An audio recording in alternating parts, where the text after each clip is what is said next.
Bonjour et bienvenue pour la critique No Popcorn du film Frankenweenie de Tim Burton. Donc Tim Burton qui revient à la stop motion pour nous raconter l'histoire de Victor qui a un malheureux accident avec son chien Sparky et donc il meurt et il va vouloir le ressusciter comme Frankenstein. Donc tout de suite on va vous parler du film. Donc il faut savoir que l'animation en stop motion Frankenweenie c'est adapté du court-métrage qu'avait réalisé Tim Burton en 1984. Bon, moi mes souvenirs sont assez lointains de ce court-métrage. Donc parler de l'adaptation, sur ce dont je me souviens, ça respecte pas mal. Il y a des éléments en plus forcément parce que ça durait qu'une demi-heure, mais ça respecte beaucoup. Il y a même des scènes où c'est vraiment la même scène. Et donc au niveau du scénario, qu'est-ce que tu en as pensé toi, mon fraîche? Alors déjà, moi j'avoue que j'ai aucun souvenir du court-métrage, à part l'affiche. Au niveau du scénario, c'est le pire scénario qui puisse arriver. T'as un petit garçon qui est fan de son chien et qui n'a pas d'amis et il voit son chien se faire écraser sous ses yeux.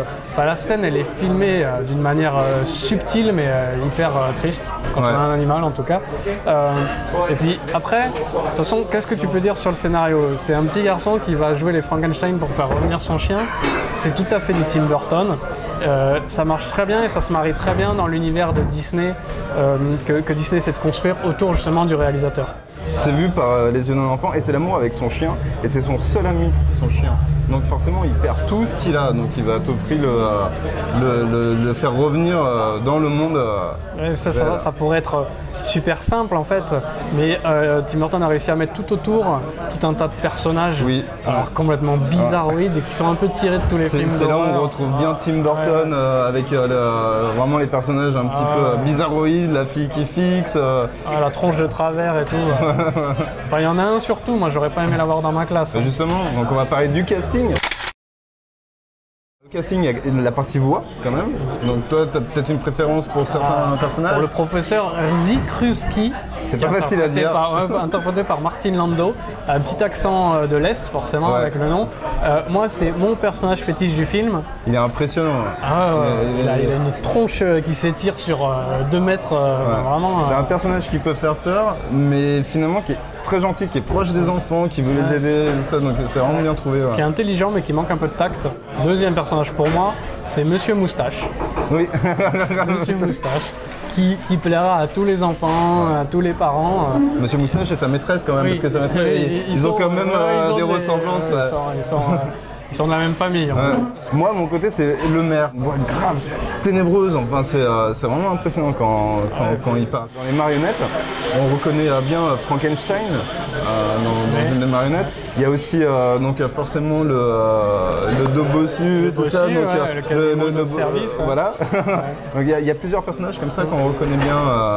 Et même Victor, donc le rôle principal, moi, je trouvais que dans les traits, il y avait du Michael Jackson.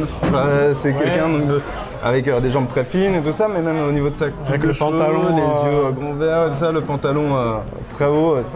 Michael Jackson. Il y a toujours la personne corpulente, femme au foyer avec les bigoudis, qui apparaît dans tous ces films. Et ça colle bien dans la banlieue qui est un peu banlieue dortoir des États-Unis. Moi, ça m'a fait penser un peu à Édouard Romain d'Argent, mais sans la couleur. C'est un peu le même type de banlieue avec des maisons comme ça. Peut-être que c'est un rapport à Burbank, qui est une ville quand même assez dortoir en dehors des studios, là où a grandi Tim Burton. Voilà, justement. Et donc tu parlais du noir et blanc, donc on va passer à la technique. Il n'y a pas de couleur, sans noir et blanc, même si ça a été filmé en couleur pour les décors apparemment, donc pour que ça représente plusieurs teintes de gris. Mais au niveau de la technique, la 3D était vraiment pas mal. J'ai trouvé que ça rendait vraiment bien sur les personnages. On avait vraiment un effet de profondeur sur les décors. Les personnages, on voyait vraiment très bien. C'était vraiment pas mal. Tu veux me dire un petit mot toi sur la technique? Sur la technique, déjà c'est tourné en couleur, mais ayant vu les marionnettes, c'est pas non plus du flashy, fluo et tout. Ça reste du Tim Burton, donc c'est quand même assez terne. Et au niveau technique, il y a le son et la musique. Oui, alors la musique d'Annie Elfman, beau boulot. Ça faisait quand même quelques temps qu'on n'avait pas eu droit avec les chœurs et tout. T'es vraiment dans l'esprit, soit dans Batman, soit dans Édouard Romain d'Argent. T'es un peu dans tout là.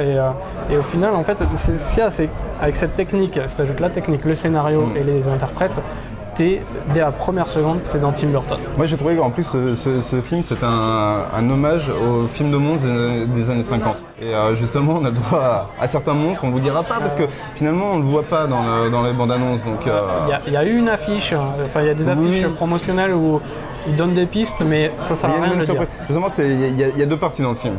Il y a la première partie qui peut sembler un peu lente, quand même, par moment. Mais la deuxième partie, on s'ennuie pas. Ouais. Enfin, moi, j'ai plutôt fait montagne russe. Au début, ça va, ça descend un peu, et puis après, ça remonte. Puis la fin, qui est juste extraordinaire, quoi. Donc justement, on va conclure avec notre petite note.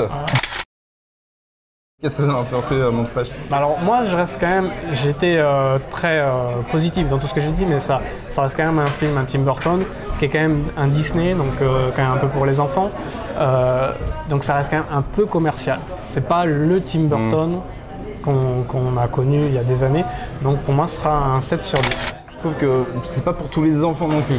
Faut pas être trop jeune, je pense qu'il faut avoir quand même 8-10 ans, mais c'est un public pour adultes et enfants. Et les adultes ils prennent beaucoup de plaisir parce que justement c'est un hommage au film de monstres, moi je trouve. Donc c'est un 7 sur 10, c'est pas certes un grand Tim Burton, mais c'est bien mieux que ce qu'il a pu faire dernièrement. Donc merci Disney, merci Tim Burton. Ouais. Puis, petit bisou à Spaz. Qui est pas là. Voilà, qui est pas là, qui a pas pu le voir, donc voilà malheureusement, donc on fait une critique à deux. Voilà. Donc à très bientôt. À très bientôt. Surtout n'oubliez pas, vous pouvez nous retrouver sur Twitter, Facebook, Dailymotion et surtout sur nopopcorn.fr.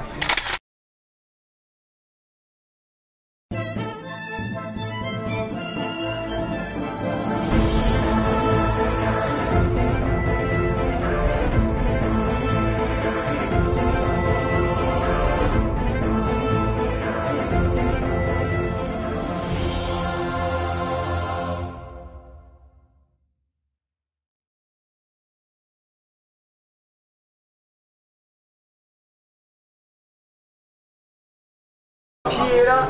Non. Personne. Mais tu peux le faire à chaque fois que quelqu'un rentre. Ah ouais, on le voit ton carnet par contre. Ah c'est bon. Ouais mais c'est vachement... c'est parce qu'en fait il était... De toute façon je peux pas relire. Bonjour et bienvenue pour la requête, j'allais dire. La requête SQL. Bonjour et bienvenue pour la... Putain. Donc il faut savoir que Voilà, en une seule prise.